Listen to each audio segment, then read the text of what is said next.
Donc là, on retrouve la charge explosive qui est composée du Sisalex, charge coupante, du cordeau détonnant et d'un détonateur. Cette charge explosive est placée à l'intérieur du voile. Une fois que c'est placé à l'intérieur du voile, on sécurise avec la mousse polyuréthane, on laisse sécher. Une fois que c'est séché, la charge est positionnée, on ne peut plus la retirer. Et en tout, ce sont combien de charges qui sont placées sur l'ensemble du bâtiment du coup? Là, on est à peu près 1300 détonateurs et 200 kg d'explosifs. Et la masse de l'immeuble, elle est estimée? On est à 8-9 000 tonnes de béton. Alors ça va aller très vite. En 2 secondes, le bâtiment est par terre. Alors par contre, vous allez avoir deux choses. Je vous ai dit, il y a des détonateurs électroniques et des détonateurs non électroniques, ceux qui sont là. Donc quand vous allez avoir le décompte 5, 4, 3, 2, 1, 0, en première rencontre que vous allez faire entendre, c'est la rafale des 180 de mémoire, 180 détonateurs électroniques. Ça va faire une rafale, ta ta ta ta ta ta ta.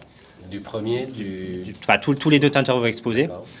Ceux-là ont un délai de 3 secondes. Donc, ceux-là détonnent en premier, il ne va rien se passer. 3 secondes après, vous allez entendre un gros boom, et c'est là que le bâtiment va tomber. Voilà. Donc, il peut y avoir une sorte de surprise en disant j'ai entendu les détonateurs exploser, mais rien ne s'est passé. Il faut prendre en compte qu'il y a un autre retard de 3 secondes qui est mis en place par ces détonateurs.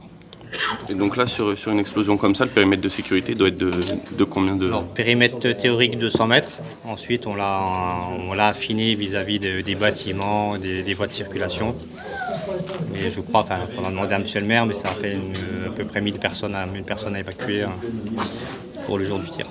Le fait que c'est une explosion contrôlée, donc il n'y a pas de vibration sur l'extérieur, c'est ça? Non, il n'y a pas de vibration. Alors, il y a des analyses qui seront effectuées le jour du tir. Oui. Il y a des capteurs de vibration qui seront mis au droit des bâtiments les plus proches. Mais généralement, il n'y a aucune vibration qui est causée par rapport à cette explosion. On protège les bâtiments mitoyens avec des voiles géotextiles pour les petites projections de béton qu'il peut y avoir. Mais sinon, il n'y a pas de risque particulier.